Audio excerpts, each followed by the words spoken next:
ইন্নাল্লাহা ওয়া মালাইকাতাহু ইউসাল্লুনা আলান নবী ইয়া আইয়ুহাল্লাযীনা আমানু সাল্লু আলাইহি ওয়া সাল্লিমু তাসলিমা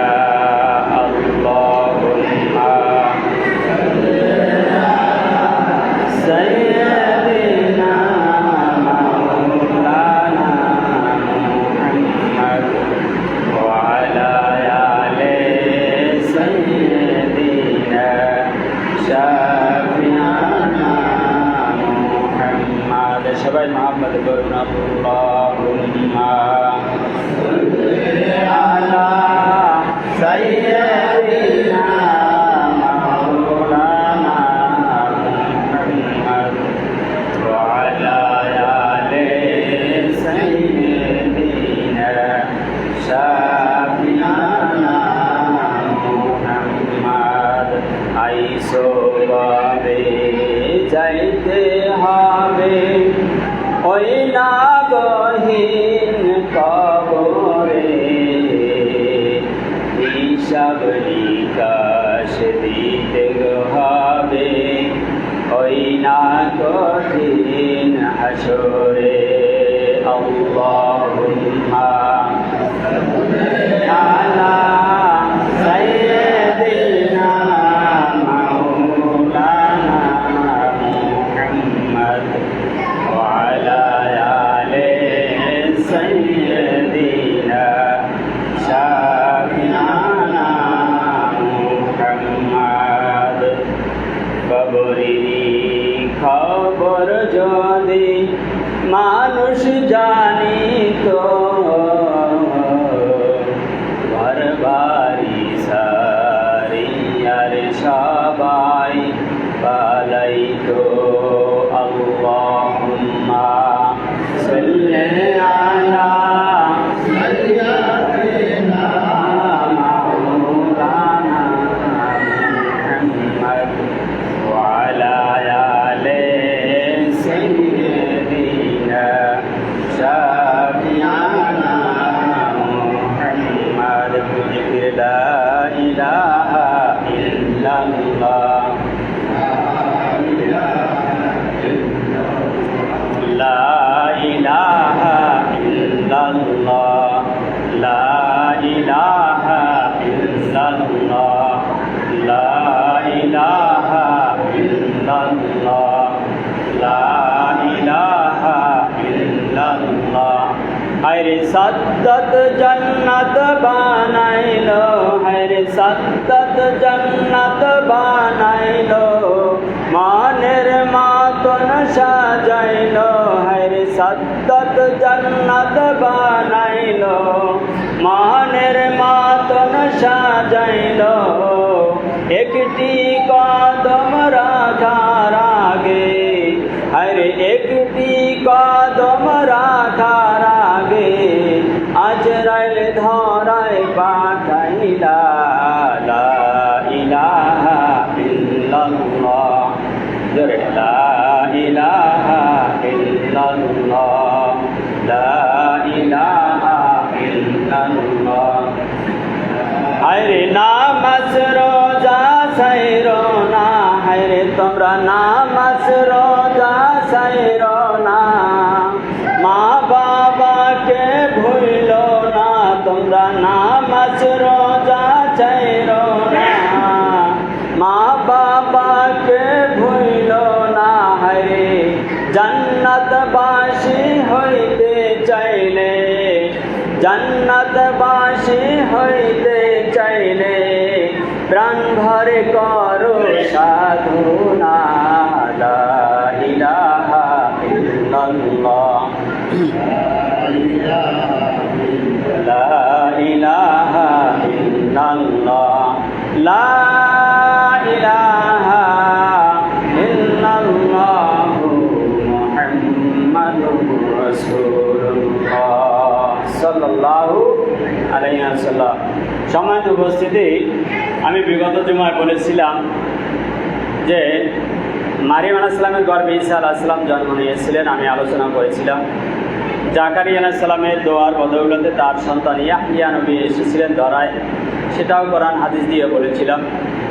সবশেষে জাকারিয়া নবী ঈমান পরীক্ষা দিয়া একদল দস্যু সন্ত্রাস ডাকাতদের হাতে, ইহুদিদের হাতে দুনিয়া থেকে শাহাদাতের মর্যাদা অর্জন করে বিদায় নিয়েছেন। সকলে বলুন না ইন্না লিল্লাহি ওয়া ইন্না ইলাইহি রাজিউন। তার মানে বোঝা গেল ইসলামের জন্য, দিনের জন্য যারা কাজ করে শুধু তাদেরকেই হত্যা করে না সন্ত্রাসী দল, তারা যুগে যুগে নবীদেরকেও হত্যা করেছিলেন। আপনারা বুঝতে পেরেছেন? নবীদেরকেও ছাড় দেন।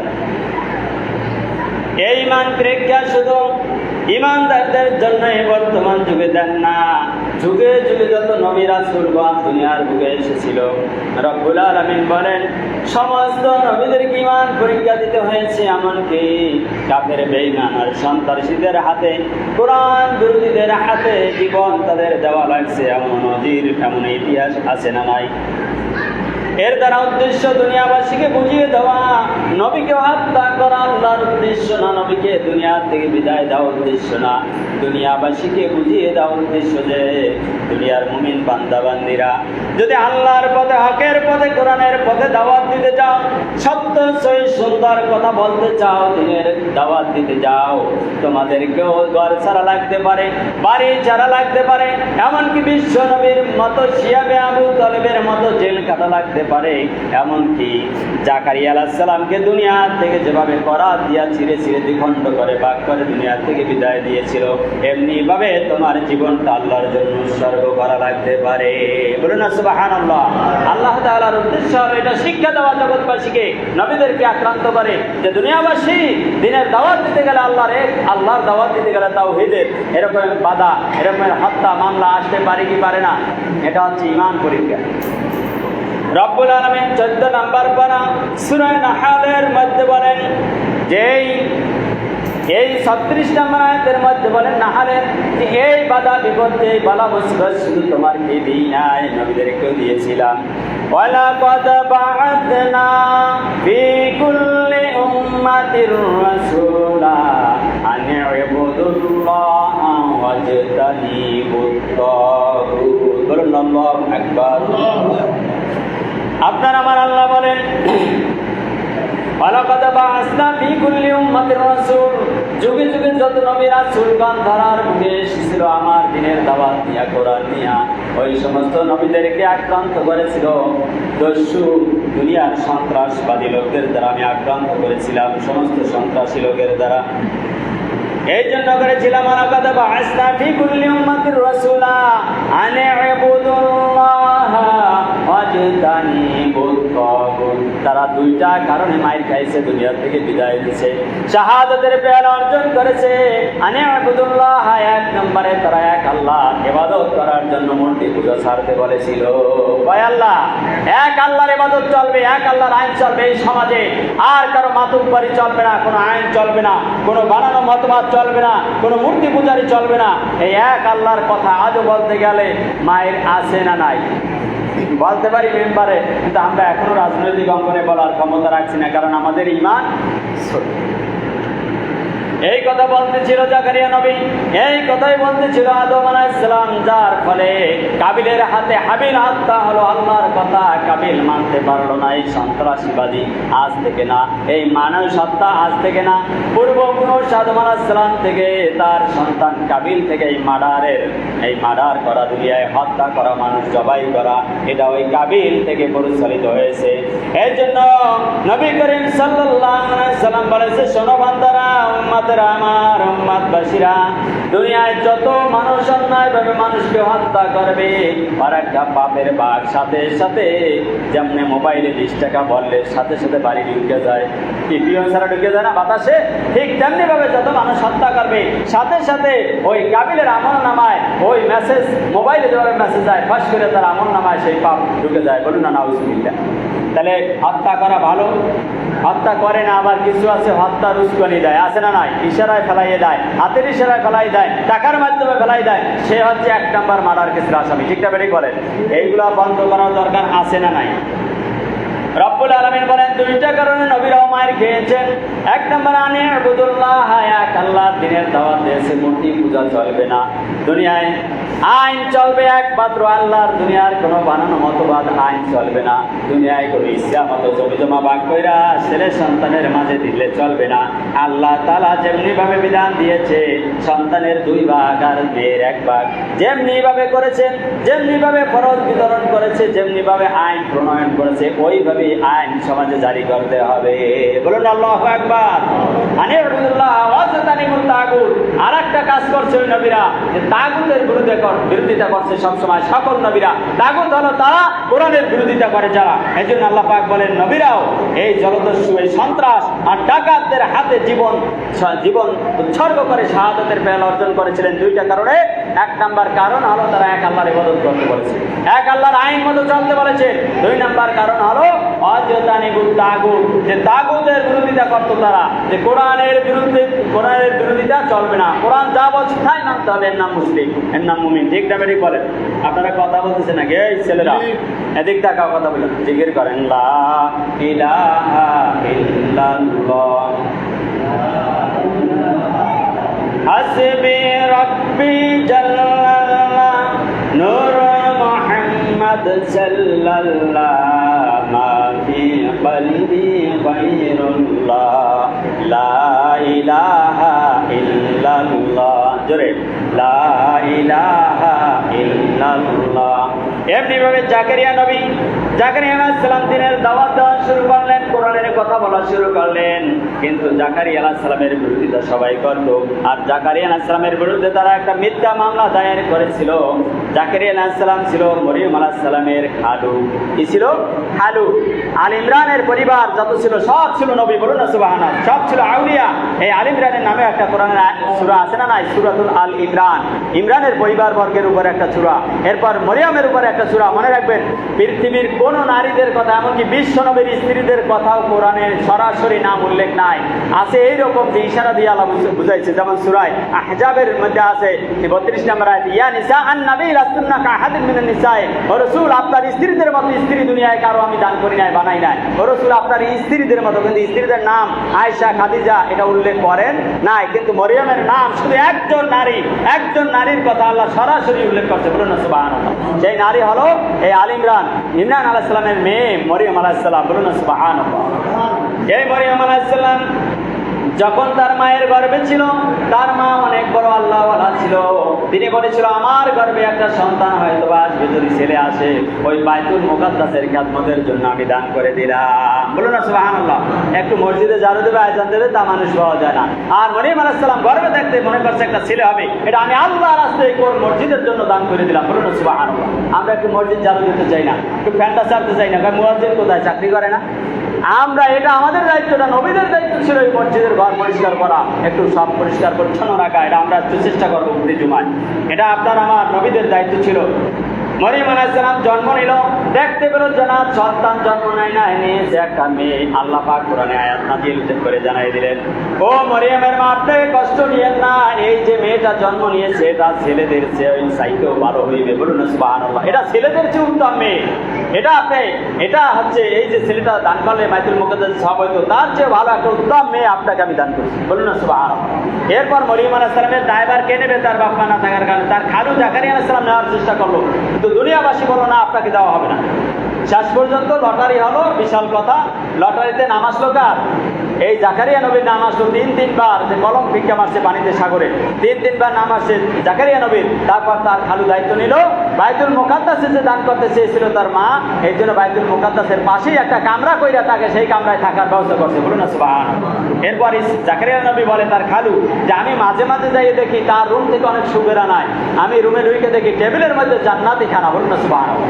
এত বড় আল্লাহওয়ালা ছিল মরিয়ম আলাইহিস সালাম যে তার ঘরে টেবিলে জান্নাত থেকে খানা নাজিল হই, আর সেটা মরিয়ম আলাইহিস সালাম খাইতো। কত বড় মরিয়ম আলাইহিস সালাম! এই মরিয়ম আলাইহিস সালাম এর খালু হচ্ছে জাকারিয়া আলাইহিস সালাম। জাকারিয়া আলাইহিস সালাম দিনের দাওয়াত দিত, বিরোধিতা করতো। কারণ কি? মরিয়ম আলাইহিস সালামের গর্ভে যখন সন্তান আসলো, বাবা কি ছিল? তার বিবাহ শাদী হয় না। তখন দুনিয়াবাসীতে একটা কিবা একটা চাপাই দিল অপবাদ যে ঈসা আলাইহিস সালাম তার সাথে জেনা, জাকারিয়া আলাইহিস সালাম তার সাথে জেনা করছে। বলো না নাউযুবিল্লাহ মিন যালিক। যার ব্যাপারে আল্লাহর কোরআনের সূরা আয়াত নাযিল সরাসরি। আদম আলাইহিস সালামকে মা হাওয়াকে বানাইছে, কোনো বাপ ছিল? হ্যাঁ, কোনো বাপ ছিল? আদম আলাইহিস সালামের বাবা আছে? তাহলে আল্লাহ বাপ ছাড়া মানুষ বানাইতে পারে কি পারে না? আল্লাহ তাআলা ঈসা আলাইহিস সালাম মরিয়ম আলাইহিস সালামের গর্ভে ঈসা আলাইহিস সালামকে দিয়াও সেটা প্রমাণ করাই দিলেন। বলুন সুবহানাল্লাহ। আয়াত নাযিল করে আল্লাহ জানাই দিলেন যে না, জাকারিয়া আলাইহিস সালাম নিষ্পাপ, আমার মরিয়ম নিষ্পাপ, তার গর্ভে যে ঈসা আলাইহিস সালাম আছে এটা আমার পক্ষ থেকে নাযিল হয়েছে। বলুন সুবহানাল্লাহ। এরপর জাকারিয়া নবী যখন দিনের দাওয়াত দিতে লাগলো, একজন তার বিরুদ্ধে মিথ্যা মামলা, মরিয়মের বিরুদ্ধে মামলা দিয়েছে জাকারিয়া আলাইহিস সালামের উপরে। 2 নম্বরে দিনের দাওয়াত, কোরআনের দাওয়াত যখন দিতেছে, কোরআন বিরোধীদের বিরুদ্ধে যখন আওয়াজ করতেছে, তখন তারা সমস্ত ইহুদিরা, কাফের বেঈমানেরা তার বিরোধিতা শুরু করলো। হঠাৎ একদিন জাকারিয়া আলাইহিস সালাম সকালবেলায় এরকম আওয়াজ করতেছেন, এর মধ্যে ওই যে ইহুদিরা যারা জাকারিয়া নবীর বিরুদ্ধে মামলা দায়ের করেছিল, ওরা তরবারি নিয়া বোম নিয়া বড় বড় ঢাল তরবারি নিয়া মারার জন্য, তাকে দুনিয়া থেকে বিদায় করে দেওয়ার জন্য একটা দৌড় দিল। সবাই যখন একটা লড়ান দিছে, দেখেন না আজ অনেক মাহফিল ভেঙে দেওয়া হয় কি হয় না? যখন জাকারিয়া নবী হজ করতেছে, যখন দেখছে ডাল সরকি নিয়ে দস্যুরা আসতেছে তাকে হত্যা করার জন্য, উনি ওই মজলিস ছুঁইয়া ধরেছে দৌড়। বলুন সুবহানাল্লাহ। দেশে এক দৌড়, জাকারিয়া নবী দৌড়ায় মরুভূমির মধ্যে, জঙ্গলে, আর দস্যুরা দৌড়ায় পিছনে সন্ত্রাস আর ডাকাতিরা তাকে হত্যা করার জন্য। এরপরে আল্লাহ তার সাথে আছে না নাই? কিন্তু মনে রাখবেন, এখান থেকে একটা শিক্ষা আল্লাহ তাআলা জাকারিয়া নবীকে আল্লাহ দিয়ে দিয়েছে যে দুনিয়ায় দিনের দাওয়াত দিতে গেলে, কোরআনের দাওয়াত, হক কথা দিতে গেলে এরকম লড়ান খাওয়া লাগতে পারে। এমনকি জাকারিয়া আলাইহিস সালামের জন্য তো করাত দিয়েছে এরা লাগতে পারে। কি ঠিক না? কষ্ট আসবে ইমানদারদের। জাকারিয়া নবী দৌড়াইতে হাঁপাইয়া গেছে, আর দৌড়াতে পারছে না। কিছু দূর যাওয়ার পর বড় মোটা একটা গাছ, কোনো বর্ণনায় পাওয়া যায় ওই গাছের জবান খুলে গেল। ডাক দিয়ে বলল, জাকারিয়া নবী তুমি আজকে আর বাঁচতে পারতেছো না, তাড়াতাড়ি আমার সাহায্য নাও, আমার বুকের মধ্যে চলে আসো। সিরিয়া গেছে গাছ, সিরিয়া ফাঁক হয়ে বলছে আমার ভিতরে ঢোকো। আর এক বর্ণনায় পাওয়া যায় জাকারিয়া আলাইহিস সালাম ডাক দিয়ে বলল গাছ, কারণ নবীদের ভাষা মাছ, পশু, পাখি, গাছ সবাই বুঝতো। জাকারিয়া নবী ডাক দিয়ে বলল, আরে গাছ তাড়াতাড়ি আমার এই সাহায্য কর, হেল্প কর, একটু তুই ফাঁকা হইয়া যা, তোর মধ্যে আমি ঢুকে যাই, দস্যুরা আমার ছাড় দেবে না। বলুন না নাউজুবিল্লাহ। আমাদের সাহায্য চাইতে হবে কার কাছে? হয়তো বা জাকারিয়া নবী হাবাইতে ভুলে গেছে আল্লাহ, আমি মনে করি আল্লাহটা ভুলাই দিয়েছে, কারণ আল্লাহ দুনিয়াবাসীকে একটা শিক্ষা দেবেন এর মধ্য থেকে। ঠিক না বেঠিক বলেন? কারণ নবীরা ভুল করে না, আল্লাহ তাআলা আমাদেরকে শিক্ষা দেওয়ার জন্য হয়তো এটা করেছে। এই জন্য আমরা বলি না যে এক ডাকিয়া ছিলেন জাকারিয়া নবী, করাতে তার মাথা চিরি, এরপরে উহু করলেন না। একটা গজল আছে না নাই? এরকম জাকারিয়া নবী যখন ওই গাছটা চিরে গেল, গাছের মধ্যে দৌড় দিয়া জাকারিয়া নবী ঢুকে গেলেন। এদিক থেকে ইবলিস, শয়তান, মিস্টার ইবলিস চিন্তা করলো, হায় রে, নবীদের ওয়াসওয়াসা দেওয়ার একটা সুযোগ চাই। বলুন না নাউজুবিল্লাহ। তার মানে নবীদেরকেও ছাড় দেয় নাই শয়তান, তাহলে আপনারা আমার ছাড় দিব না? মোটেও দিব না। এই জন্য মনের বিরুদ্ধে জিহাদ করে, তওবা করে কাজ করতে হবে সবসময়। মন চাইবে সবসময় খারাপ কাজ করবে। জাকারিয়া নবী যখন গাছের মধ্যে দৌড় দিয়ে ঢুকলো, ইবলিস শয়তান ঘুমায় গেলে দিকে তাকান ঠালাদার।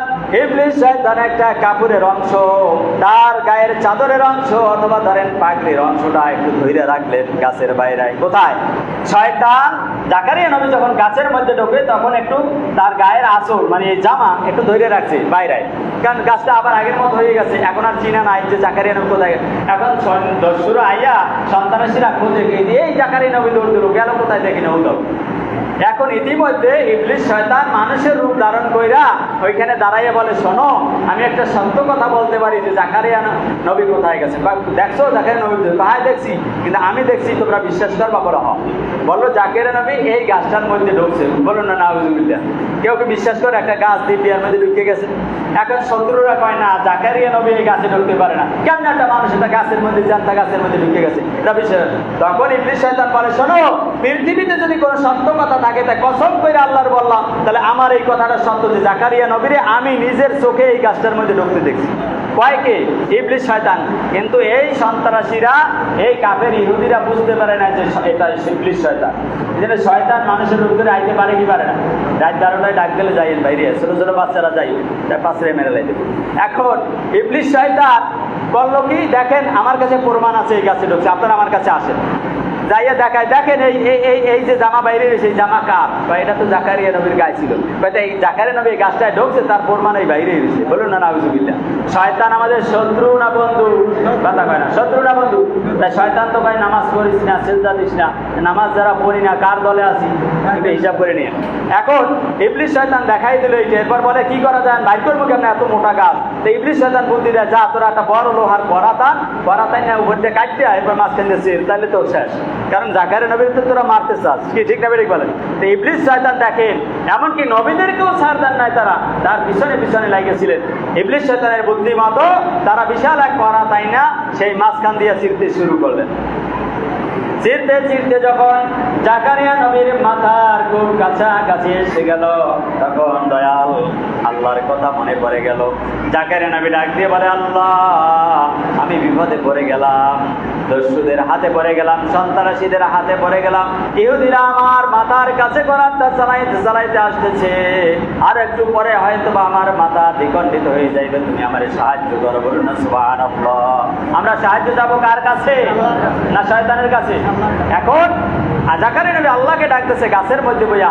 এখন আল্লাহ জিবরিল নাজিল করে বলছে, জাকারিয়া যতই এখন চেঁচামেচি করো আর ডাকাডাকি করো, যখন তুমি দৌড়াইছিলা তখন যদি গাছের সাহায্য না নিয়ে আমি আল্লাহকে ডাক দিতে, আল্লাহ তোমার দয়াল নবীর লড়াই তুমি সাহায্য করো, প্রয়োজনে তোমার পাটা আমার কুদরতি পায়ে লাগাই দিতাম। বলুন না সুবহানাল্লাহ। সারা জীবন লড়াইও কাফেরেরা তোমার ধরতে পারতো না, প্রয়োজনে আমি আল্লাহর কুদরতি পাও তোমার পায়ের সাথে এক করিয়ে দিতাম। এই জন্য বলা হয় মানলাহুল মাওলা ফালাহুল কুল, যারা আল্লাহর হয়ে যায় আল্লাহ তার জন্য হয়ে যায়। কুনতু সামাআল্লাযী ইউবসিরু বিহা ওয়া আরজুলাহুল্লাযী ইয়ামশি বিহা। যখন মানুষ আল্লাহওয়ালা হয়ে যায় তখন তার পা আর তার পা থাকে না, আল্লাহর কুদরতি পায়ে পরিণত হয়ে যায়। বলুন না সুবহানাল্লাহ। ওয়া আবসিরুহুল্লাযী ইউবসিরু বিহা, যখন সে তাকায় তখন সে নিজের চোখ দিয়ে তাকায় না, তখন আল্লাহওয়ালারা মনে হয় যেন আল্লাহর চোখ দিয়ে তাকাইছে। বলুন না সুবহানাল্লাহ। এই জন্যই তো এই জায়গায় বইয়া কয় ভারতে কি আছে দেখা যায়, কি ঠিক না বেরিয়ে বলেন? হয়তো এখন এরকম হাক্কানি আল্লাহওয়ালা পাওয়া যায় না। যদি আল্লাহওয়ালা হাক্কানি হওয়াই যায়, আল্লাহর চোখ তার চোখে পরিণত হয়ে যায়, আল্লাহর পায়ে কুদরতি পা হয়ে যায়। বলুন না সুবহানাল্লাহ। জাকারিয়া নবীকে ডাক দিয়ে বললো, জাকারিয়া যতই ডাকো আর কাজ হবে না, এবার ইমান পরীক্ষায় পড়ে গেছো, আমি আল্লাহকে আগে কেন ডাক দিলে না? এইবারে তুমি তোমার করাত দিয়া ছেড়বে, তুমি যে গাছের কাছে সাহায্য চেয়েছো এই ভুলের জন্য করাত দিয়া ছেড়বে শব্দটাও করতে পারবা না, তাহলে তোমার নবুয়তি আমি আল্লাহ মুহূর্তের মধ্যে ডিলিট করে দেবো, ক্যান্সেল করিয়ে দিব। কি করে দেবো? তুমি শব্দটাও করো, তোমার নবুয়তি ক্যান্সেল। জাকারিয়া নবী ধৈর্য ধারণ করলেন। জাকারিয়া নবীর মাথা থেকে চিরতে চিরতে দুই ভাগ করে ফেললেন। ইয়াহইয়া নবী তার বাবার সেই দেহ, সেই শহীদের দেহ ধরিয়া চুমু খাইল আর কান্নায় ভেঙে পড়িয়া তারপর বলল, আমার বাবা যারা হত্যা করেছে এই ভূমিতে আমি আর থাকবো না, আমার বাবার কবরস্থ করে সেখান থেকে চিৎকার মেরে ইয়াহইয়া নবী বেরিয়ে গেলেন ওই শহর থেকে। বলুন না সুবহানাল্লাহ। এভাবে আসল কথা হয়েছে জাকারিয়া নবীর যে আমরা গজল শুনি যে করাতে তার মাথা চিরি, কেন চিরল আপনারা বুঝতে পারছেন এখন? আর এবং এখান থেকে শিক্ষণীয় বিষয় কি, সবসময় গাছের কাছে, মাছের কাছে, পীরের কাছে আমরা সাহায্য যাবো না আল্লাহর কাছে? আল্লাহর কাছে। এটা আমাদের মূল শিক্ষা আজকের আলোচনা থেকে। আমরা যেন সব সময় বিপদে আপদে আল্লাহর কাছে সাহায্য চাইতে পারি। যেমন নবীদেরকে দ্বারা আল্লাহ তাআলা একটু ভুল করাইয়া আল্লাহ দুনিয়াবাসীকে শিক্ষা দিয়েছে, যেমন কোন মাছের কাছে, গাছের কাছে, দুনিয়ার বাদশার কাছে সাহায্য চাওয়া চাইবে না, সাহায্য চাইতে হবে কার কাছে? আমরা আল্লাহর কাছে সবসময় যেন সাহায্য চাইতে পারি। আল্লাহ তাআলা আমাকে সহ যেন আপনাদের সবাইকে সেই তৌফিক দান করে। আর শয়তান যে সবসময় অসহসা দেয় তার কথা মতো যেন আমরা নামাজ না পড়া শয়তানের দলে না থাকি, এই মূল শিক্ষা দুইটা যেন আজকের আলোচনা থেকে গ্রহণ করতে পারি। আল্লাহ সকলকে সেই তৌফিক দান করুক। সকল বলেন আমিন। আসসালামু আলাইকুম।